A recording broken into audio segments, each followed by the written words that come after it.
왕의 살아있는 아버지를 상왕, 그리고 상왕의 아버지를 태상왕이라고 합니다. 죽어야 왕위가 넘어가는 것이 디폴트 값인 만큼 3명의 왕이 존재하는 건 조선시대에도 딱 한 번밖에 없었는데요. 실리콘밸리에도 3대 CEO가 함께 공존하며 회사를 이끈 사례가 있습니다. 바로 우리 모두가 아는 구글입니다. 2015년 구글의 지주회사인 알파벳이 만들어지며 창업자이자 CEO였던 레리 페이지는 알파벳의 CEO로, 회사를 세운 사람이나 다름없는 2대 CEO 에릭 슈밋은 알파벳의 회장으로, 필드 플레이어인 구글의 3대 CEO 자리는 내부 승진을 통해 손다 피차이가 맡게 되며 3대에 거친 CEO가 모두 구글을 이끌게 됩니다. 굉장히 복잡하지만 구글은 이러한 방식을 통해 경영자마다 각자의 장기를 극대화할 수 있었고 안정적으로 경영 승계가 이루어질 수 있었습니다. 오늘 거꾸로 있는 테크에서는 구글의 역대 경영권 이동을 거꾸로 읽으며 각 시대에 가장 각광받는 리더상을 분석하고 세상에서 가장 중요한 회사 구글에 대해 해부합니다.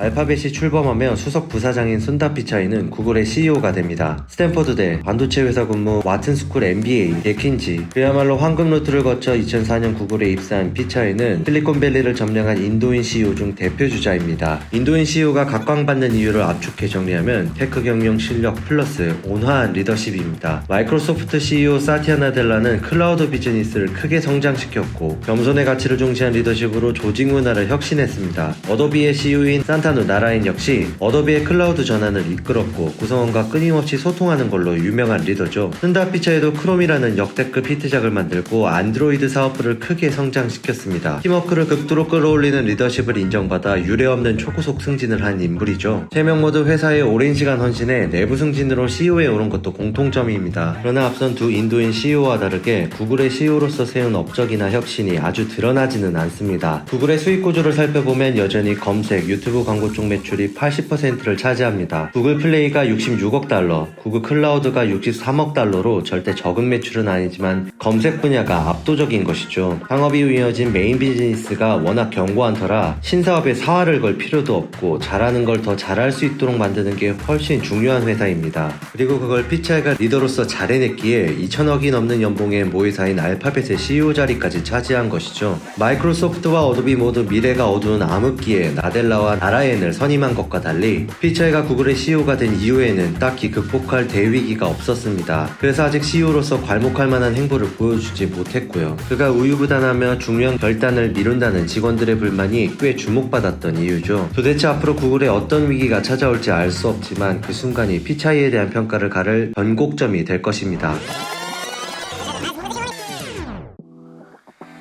회사에서 외부 미팅을 할 때 꼭 해야 하나 싶지만 누군가의 추천 때문에 어쩔 수 없이 들어간 적이 있으시죠? 2001년 전설적인 벤처 캐피탈리스트 존 도어는 에릭 슈밋에게 구글의 CEO 인터뷰를 제안했습니다. 슈밋은 대단한 커리어의 경영자였습니다. 지금은 오라클에 인수된 실리콘밸리의 전설적 기업 썬마이크로시스템즈에 입사해 새로운 프로그래밍 언어를 만드는 프로젝트를 리딩했죠. 그 결과물이 가장 많이 쓰이는 개발 언어 중 하나인 바로 자바입니다. 이 공로로 CTO까지 고속 승진한 이후 개발사 노엘의 최고 경영자가 된 슈밋에게 완년적대 허덕이는 구글은 탐탁지 않았죠. 하지만 구글의 초기 투자한 존 도어를 믿고 인터뷰에 응합니다. 다행히 레리 페이지와 세르게이 브린의 미래를 보는 해안과 인사이트에 반해 CEO가 됩니다. 구글은 특이하게 창업자가 어느 정도 경영을 하다 어떤 문제가 생겨 CEO의 자리를 물려준 것이 아닙니다. 에릭 슈밋은 상장도 되기 전에 회사에 합류했습니다. 애초에 창업자 듀오는 초기에 구글을 빠르게 성장시키고 안정화시킬 적임자가 아니라는 것을 알았고 이사회의 추천으로 전문 경영인을 선임한 것입니다. 슈밋은 개발에 들어가는 리소스를 최소화하면서 품질을 유지하는 데 필요한 기업 내 인프라를 구축했고 영업 조직을 통해 검색 사업이 돈을 벌 수 있도록 했습니다. 인터넷의 모든 정보를 찾고 저장하겠다는 창업자의 꿈이 이익을 낼 수 있는 비즈니스 모델로 변화한 것입니다. 끊임없이 성장한 검색 광고 사업 이외에도 에릭 슈밋의 10년간 우리가 아는 대부분의 구글 서비스 제품이 나왔는데요. 유튜브, 안드로이드 인수, 지메일, 구글맵 모두 슈밋의 시대에 나온 산물입니다.